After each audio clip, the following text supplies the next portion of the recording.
have a mouse problem under the house. Don't let anybody tell you that mice don't like Roxol insulation or rock wool, that's what it's called now, because that is not true. They have, wherever they can access, they've gotten into the Roxol. We put the wire mesh underneath, but mice will be mice and they get in every little nook and cranny that they can possibly find. So we have made ourselves some more mouse deterrent. We just got some more of this 1/4 inch.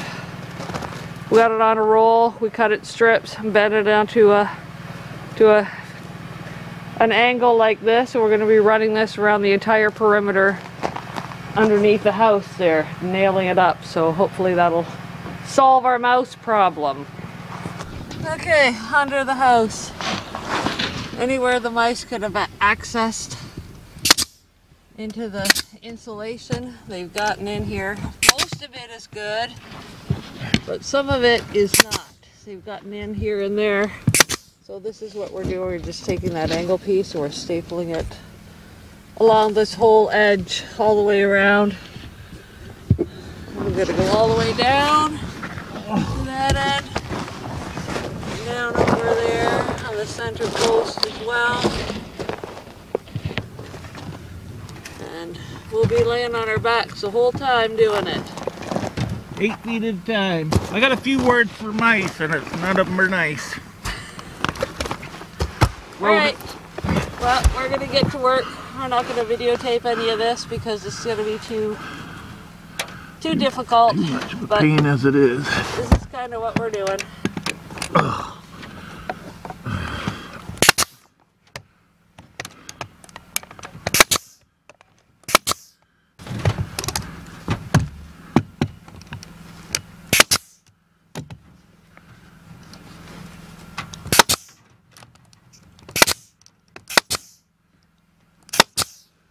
Tough to hit them. So there you go. That's what we're doing. All the way around the entire perimeter of the house. That was really unpleasant.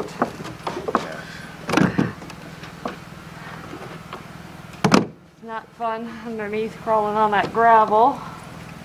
Not at all. I know, Cutter, I know. It's dirty and we're getting, there's moisture under there, so there's mold under there, I think. You can taste it and smell it, and then dust on top of it. So. Yeah, and then the smell of the insulation. And it's just not a nice job.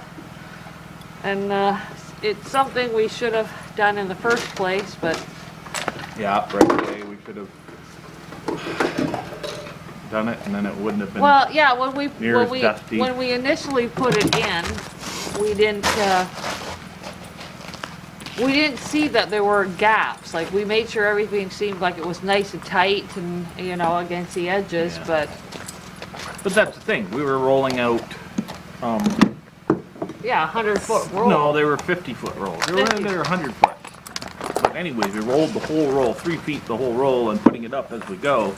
And it's like, it all looks good, and then yeah, glad that job's done. And then, yeah. You know.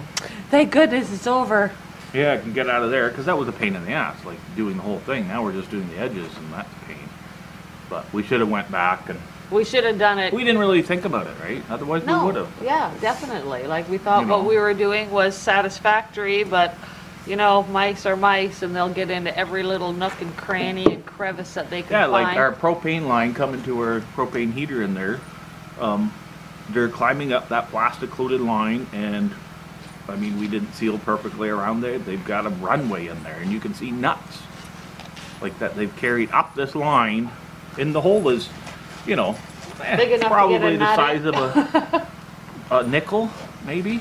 That's about it. And that's what they're going in and out of, right? Carrying acorns in and out. So, yeah, we got to make sure we seal wool and foil tape every single... Yeah, and all around our plumbing. It's all gonna get done. They say hindsight's 20/20. Yeah. Yep. We're paying the price. I hate the effing things, man. I really do. Yeah, me too. They're vermin. That's why they're called vermin, I guess.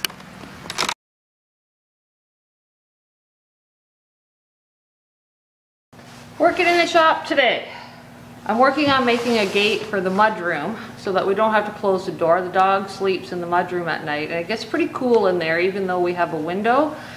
So we want to make a gate so we can leave the door open and close the gate so he doesn't come into the house. Got my basic frame cut and I'm just marking how far each spindle needs to be on each, for each, you know what I mean. So I've got it figured out on one side and marked out on one, and now I just need to transfer my marks from the bottom to the top one. And these are my rails. I have to cut some more of those. So I'm going to do that before I move on to drilling the dowel holes.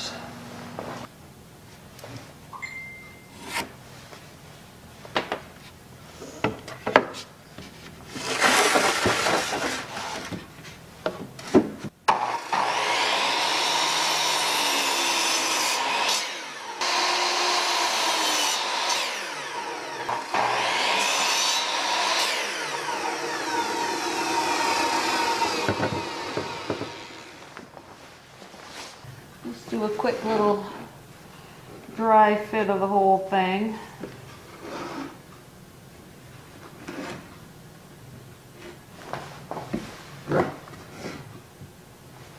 Decently straight and square. Because, as you know, I am not a carpenter in any way, shape, or form. Why does this one seem like it's short? Put things in place, don't touch it!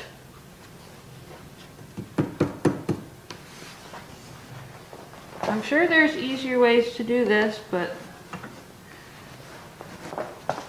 this is the way I'm doing it, because I don't do things the easy way. I do things the way I feel like doing them, apparently. Pencil and a straight edge, just make a mark, 2 marks on each one where I want to put the dowels. Number them. 1, 1, 2, 2, 3, 3, 4, 4. Oh, I gotta do the end too, silly.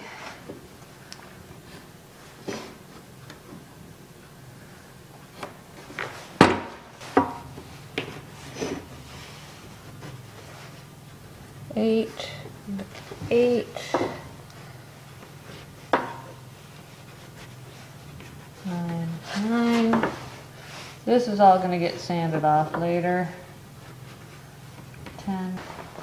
So now I have my self-centering jig. Just clamps on there like that.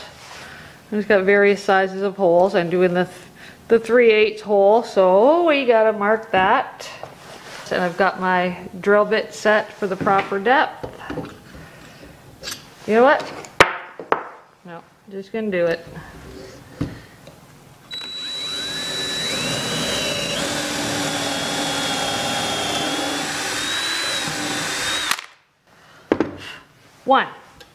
One of a lot.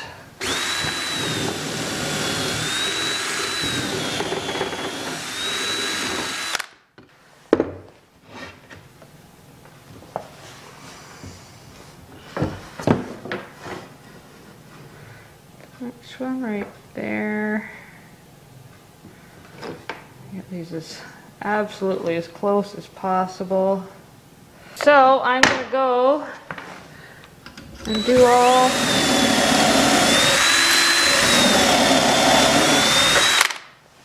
of these just like this, and I also have to do in the ends here as well. So this is going to take me a little while, I think.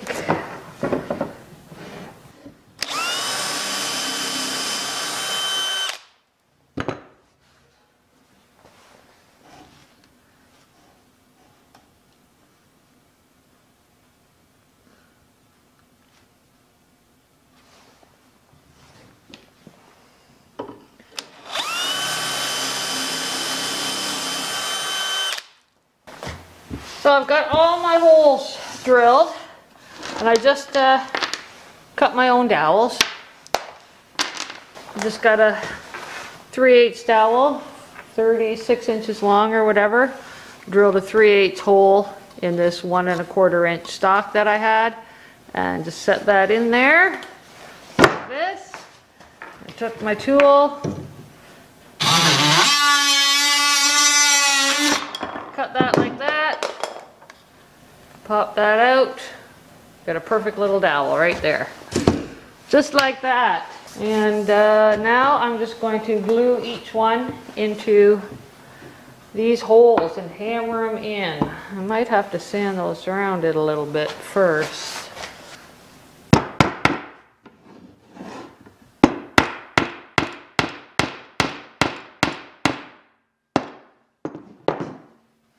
Yes, that'll work.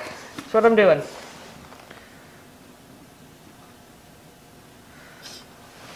Gotta keep my glue upside down.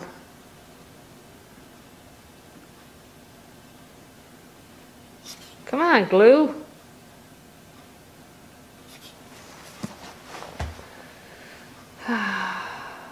This is gonna take all day just getting the glue out of this bottle.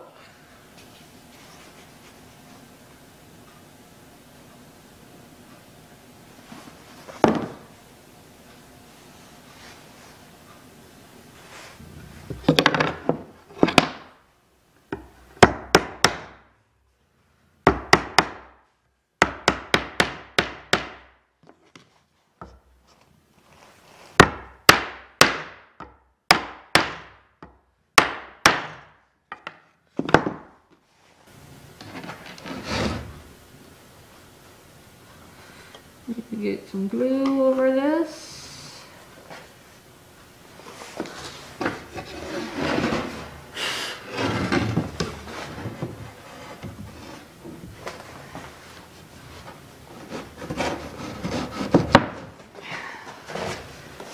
Come on.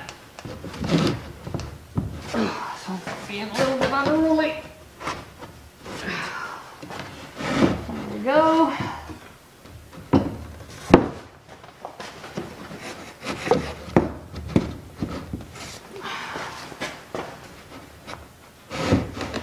More.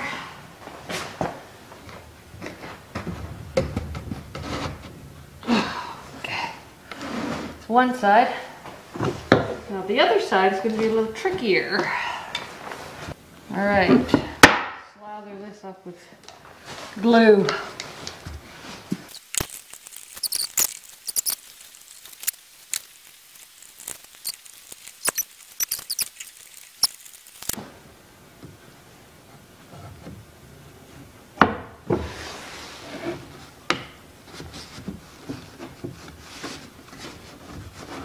This is probably where we need 3 people.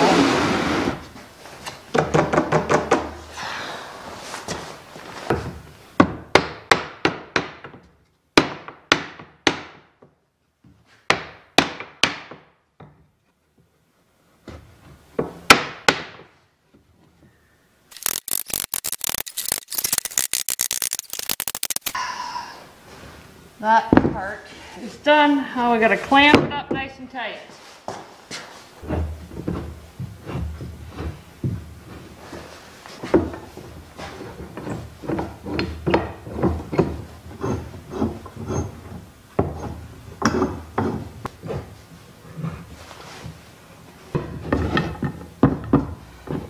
Right there.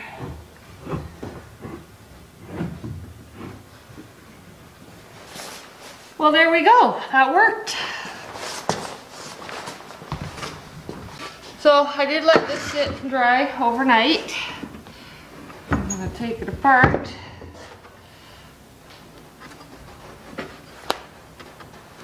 They're not the best clamps in the world. But I'm glad to have them.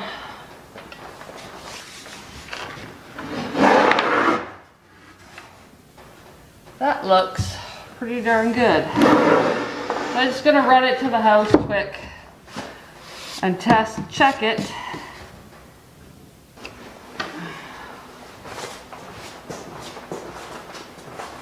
Alrighty. So it fits. So Jeff and I were just in there talking, and I was going to put it on these little casters so you can just roll it back and forth out of the way. But it's actually really, really light. And if I cut an inch off each side here, it'll fit perfectly up into the door frame. So we don't have to, I don't have to worry about putting the casters on it and everything. So I think that's what I'm going to do. I'm just going to cut it. It's 38 inches now. I'm going to cut it down to 36. So it just sits up in the door frame, and it'll hold itself in there. Okay, well, apparently I forgot to turn my camera, start recording on my camera. So I did cut an inch off each side. And now it's just a matter of sanding it and making it look pretty.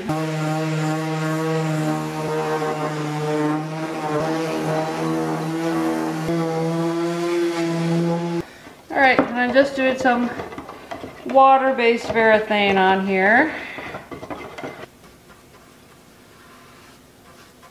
This is going to take a while. Lots of surfaces to cover.